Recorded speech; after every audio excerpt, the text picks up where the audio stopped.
and welcome back to Eye on Cancer.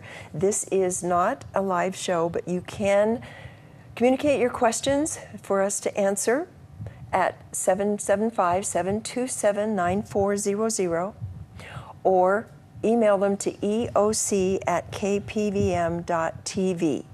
And I'm here with Dr. Raja Mehdi, and we are answering questions for cancer patients. And a question is, how can a cancer victim maintain hope? First, I would like to take the victim part out of it. Oh, okay. There is, okay, there you go. The first thing is that, it's an illness. All of us are kind of made similar. So it's like life's any other challenge. And we need to take cancer as another illness, not necessarily become a victim. Okay. That's the worst thing that anyone can do with anything, is feel like they're a victim. Okay. Something that has happened that's, beyond most of our control. That's true. Nobody wishes cancer upon themselves. And for the patients. So the patients need to empower themselves with as much knowledge that they can gain. Reading on the internet and all is okay, but you need to meet with the healthcare professional. It's never unreasonable to ask for a second opinion, because it's such a serious illness and such a serious diagnosis that the practice of oncology is across most of the developed world. We move towards achieving some goals and standards. Okay. And there is a organization called NCCN. It's a coalition of the top 15 to 20 cancer centers in the U.S. And once a year, they will meet and update or establish the guidelines. So we really do not deviate or should not deviate from those. So when you go in for your oncology consultation, it's perfectly reasonable to ask that, how does it flow with the NCCN guidelines? Okay. And say if you get two opinions and they're totally opposite, you get a third. It makes sense to me. It makes sense to me. But you need to be proactive, and you need to demand or ask this of your referring doctor, whether it's a gastroenterologist, a primary care doctor, a pulmonologist, a surgeon. You need to ask for a medical oncology consultation or a radiation oncology consultation, whichever is appropriate. Mm-hmm.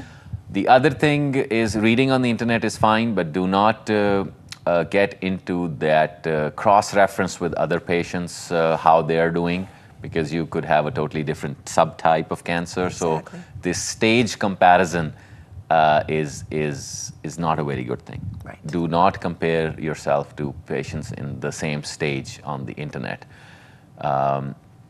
Third thing is, know your options. A lot of patients that I see start to do some self-blame, and then feel like, if I cut down my fat, if I stop smoking, if I do this, that I'm gonna take care of it myself, which for self-empowerment is okay. But you do not want to delay opinion with a healthcare provider. Exactly. So do that, gain as much information. The third thing is that do not let anyone make you feel like a victim. We do this to our family members a lot, that once somebody we hear diagnosed, we immediately, go and pretend somebody has died. I've had that. Yes. So you have to be, I wouldn't argue with anyone in your family, but maintain a little bit of privacy and distance. People will, well-meaning family members will come up with this tea or these leaves or this oil or this something. Everything. They're trying to help. Yes. I wouldn't argue with anyone, take their advice. I wouldn't spend a whole lot of money on anything that somebody's selling to sell hope to a cancer patient, which is, the conspiracy theories that they are not making drugs to cure, and I have a formula, and I am only based in this small town in Texas or somewhere. You only have to come to me. Those sound suspicious, and most of the time they are.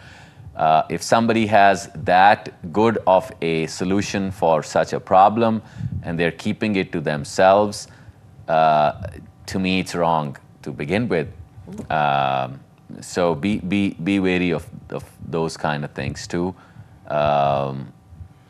And as far as the family goes, we've touched on it a little bit. Don't allow yourself to be a victim. And can a family support a cancer patient in any better ways than others? I mean, what is in your experience, have you seen some good examples of the support that a family can do for a patient? The best thing a family can do is make the patient or the cancer patient feel in control of their life. Okay, yes. So do not try to take over their roles. So support means enabling them to be who they were before they got the cancer diagnosis and maintain that the control over their lives. It's very important. Yes. To patients not only who were diagnosed, towards patients who are terminally ill. Control of their lives and decision making is very important. So we shouldn't take that away as a family member. All right. So the best support we can do is to help them to maintain their as normal a lifestyle as possible, and that makes good sense. Sounds good to me. I want to thank you, Doctor. You're very welcome. We've answered a lot of personal questions this week, and a lot of things that rang true for me. And so thank you very much, and we will come back again next week. Thank you.